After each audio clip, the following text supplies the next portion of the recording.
तो 5 जुलाई को शरद पवार ने कराड़ से आह्वान किया है कि तमाम विधायक बैठक में पहुंचे और मैं उनका इंतजार करूंगा। इस दौरान शरद पवार ने जातिवाद का भी जिक्र किया। जातिवाद की राजनीति महाराष्ट्र में नहीं चलेगी।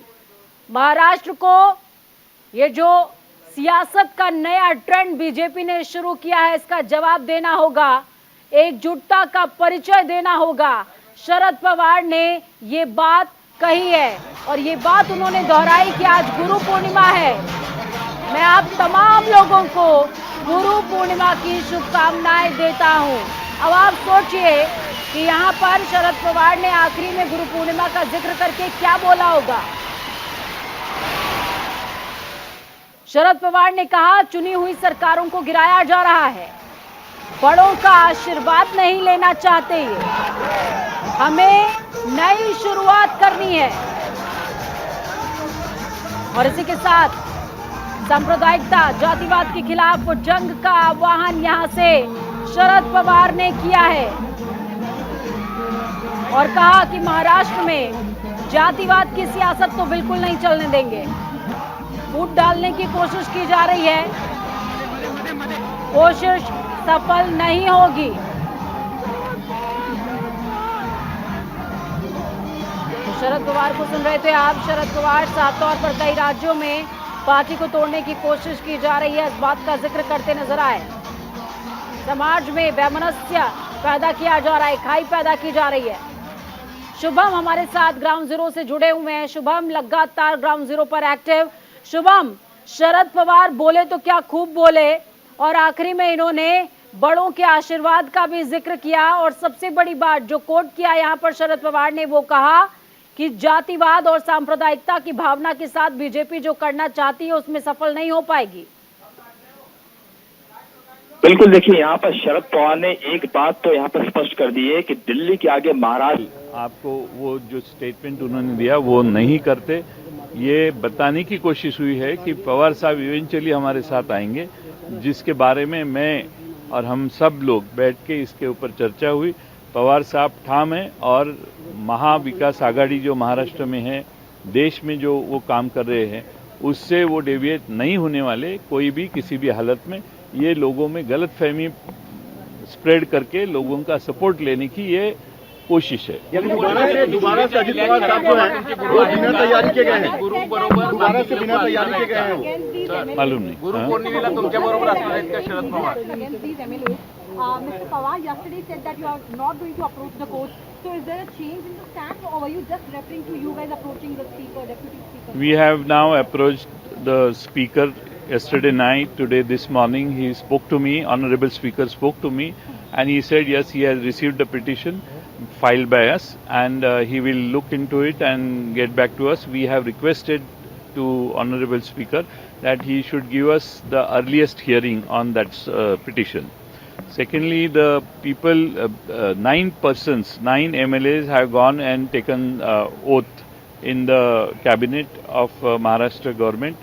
So, barring those 9 MLAs, rest of the MLAs, we hope that they want to come back to us because Mr. Pawar is now touring to Satara district up to Karad, and on his way he has been meeting few MLAs. According to me, about 4-5 MLAs have already met who were there yesterday in oath-taking ceremony. So I think we don't want to today say that they are with him. We want to say that. तो आप सुन रहे थे NCP नेता को, साफ तौर पर वो कहते नजर आए कि शरद पवार का ये जो जिक्र है, इस बात की तरफ इशारा तो साफ तौर पर कर रहा है कि वो जिस मुहिम पर निकले हैं, जिस अभियान पर निकले हैं, उससे पीछे मुड़ने वाले नहीं हैं। साथ में उन्होंने इस बात का भी जिक्र किया कि किस तरीके से उन्होंने विधानसभा अध्यक्ष के पास में पिटीशन दे रखी है, उस पिटीशन का भी उन्होंने जिक्र किया। उन्होंने कहा याचिका पर जल्द से जल्द सुनवाई की हमने मांग करी है और हम उनसे आह्वान कर रहे हैं कि इस पर जल्द से जल्द सुनवाई की जाए और जिन विधायकों ने ओथ ली है, 9 विधायकों को कोड किया है, यहाँ पर उन्होंने अजीत पवार समेत 9 विधायक, उनको डिसोन कर दिया जाए, यानी कि उनकी विधायकी को भी रद्द कर दिया जाए। ये बात उन्होंने दोहराई है। साथ में शरद पवार ने क्या कहा वो एक बार फिर से मैं आपको बता देती हूँ। देखिए, कराड़ के अंदर शरद पवार पहुंचे हुए थे, शरद पवार ने शक्ति प्रदर्शन किया और सबको इंतजार था कि आखिरकार शरद पवार क्या बोलते हैं, उनका मौन टूटेगा तो क्या निकलने वाला है, उनके दिल से क्या निकलने वाला है। इस दौरान शरद पवार ने कहा, आज गुरु पूर्णिमा है और बड़ों का आशीर्वाद लेकर हम नई शुरुआत कर रहे हैं। यहां पर बड़ों से मतलब वाईबी चौहान से था। अब आपको ये भी बता दें कि किस तरीके से उन्होंने जातिवाद का जिक्र किया, बीजेपी की कार्यशैली पर सवालिया निशान खड़े किए और उन्होंने कहा कि जातिवाद का और वैमनस्य का जो माहौल बीजेपी पैदा करना चाहती है, उस माहौल को हम चलने नहीं देंगे। महाराष्ट्र इस वैमनस्य की भावना को फैलने नहीं देगा। एकजुटता के साथ हमें प्रदर्शन करना होगा, आगे बढ़ना होगा और लड़ाई हमारी है, हमें ही लड़नी होगी। शुभम जुड़े हुए हैं लगातार हमारे साथ में। शुभम, अपनी बात आप पूरी कर लें।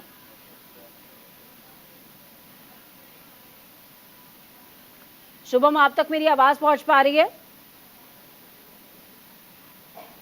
चलिए एक बार हेलो। से जी जी शुभम, अपनी बात आप पूरी करें। बिल्कुल, देखिए यहाँ पर शरद पवार ने आज गुरु पूर्णिमा के दिन यशवंत राव चौहान जो उनके गुरु थे, महाराष्ट्र के पहले मुख्यमंत्री, उनके उस पर पुष्पांजलि अर्पित की। उसके बाद उन्होंने साफ तौर पे कह दी कि यहाँ पर इशारों में कि दिल्ली के आगे महाराष्ट्र जो है कभी नहीं झुकेगा। यहाँ पर देखिए शक्ति प्रदर्शन होने की बात कही जा रही है। उनके साथ महाराष्ट्र के पूर्व मुख्यमंत्री पृथ्वीराज चौहान, कांग्रेस नेता, वो उनके साथ खड़े हुए दिखाई दे रहे। तो यहाँ पर देखिए कांग्रेस को एनसीपी का सहारा यहाँ पर मिल चुका है। यहाँ पर देखिए कांग्रेस एनसीपी एकजुट हो चुकी, उद्धव ठाकरे इनके साथ खड़े। तो ऐसे में जो महाराष्ट्र में पिछले कुछ महीनों में, कुछ सालों में जो घटी है घटनाएं, उसको लेकर अब यहाँ पर शरद पवार ने कमर कस ली है कि अब इनको सबक सिखाया जाएगा। जहाँ पर देखिए जयंत पाटिल ने पहले ही स्पीकर को चिट्ठी लिख दी है कि आप इनको डिस्क्वालीफाई कीजिए और मांग की है कि आप इनको डिस्क्वालीफाई कीजिए। उधर 16 विधायक जो हैं चिंदे गुट के हैं। तो आप समझ सकते हैं कि किस तरह से ये प्रेशर अब यहाँ पर विपक्ष की ओर से बनाया जा रहा है कि जल्द से जल्द फैसला लीजिए। समाधि के यहाँ पे आके उन्होंने आशीर्वाद लिया है और यहाँ पे आशीर्वाद लेके पूरे महाराष्ट्र में और महाराष्ट्र के बाहर पार्टी का काम बढ़ाने का और जिस प्रकार आज का वातावरण है उसकी सब बातें लोगों के सामने रखने के लिए पवार साहब ने आज से यहाँ से शुरुआत की है। सर, क्या बताएंगे किस प्रकार से अजित पवार कह रहे हैं कि सारे विधायक उनके साथ में हैं, अजित पवार सारे विधायक उनके साथ में हैं, किस तरह से एनसीपी को आगे बढ़ाएंगे शरद पवार? हाँ,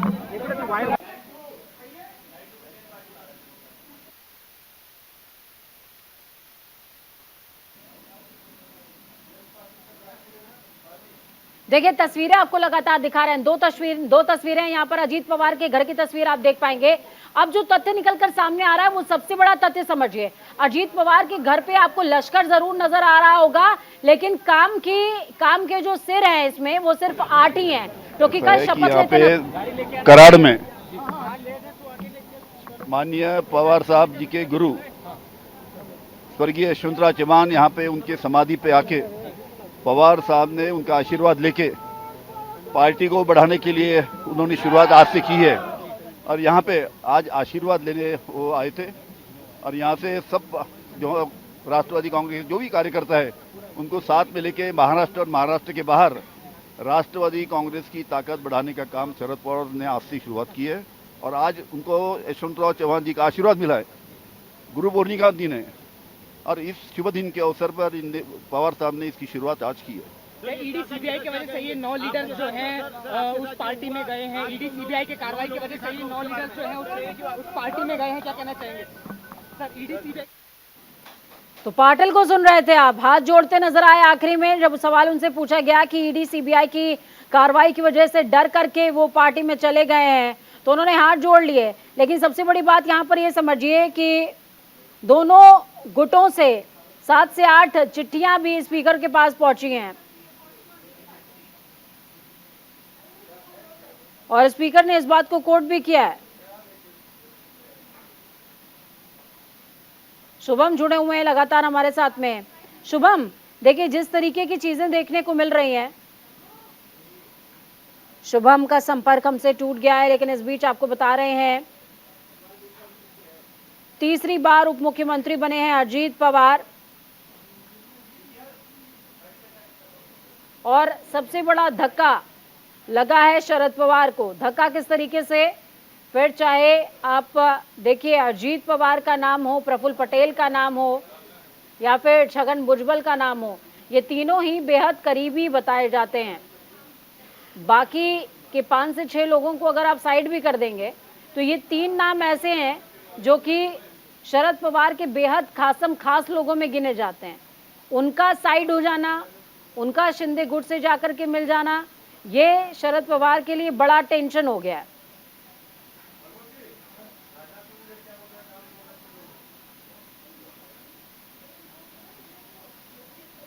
दो तस्वीरें आपको दिखा रहे हैं, अजीत पवार के घर की तस्वीर है, दूसरी शरद पवार की तस्वीर है, कराड़ की तस्वीरें आपको दिखा रहे हैं।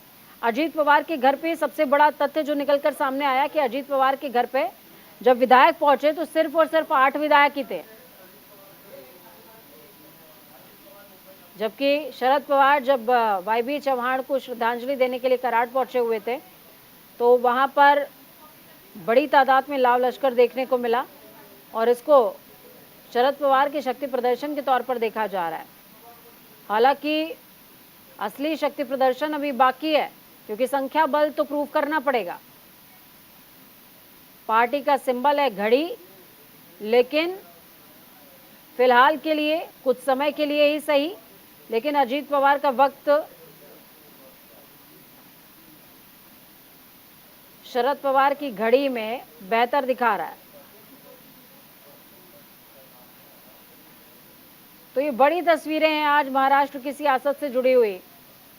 जब शरद पवार पहुंचे हुए थे कराड़ और दूसरी तरफ अजीत पवार के घर पे लश्कर लग गया था तमाम लोगों का, जिसमें ज़्यादातर समर्थक थे। और सबसे बड़ी बात यह कि कल जिन्होंने शपथ ग्रहण समारोह में हिस्सा लिया, सिर्फ उतने ही विधायक यहाँ पर नजर आए, जबकि उम्मीद जताई जा रही थी कि हो सकता है कि अजीत पवार को शुभकामनाएं देने के लिए जो लोग हैं वो ज़्यादा हों।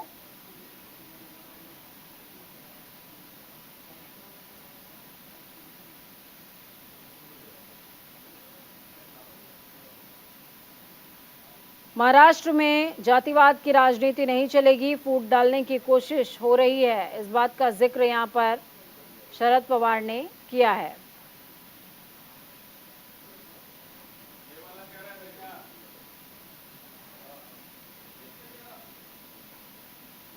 सतारा में शक्ति प्रदर्शन देखने को मिला शरद पवार का।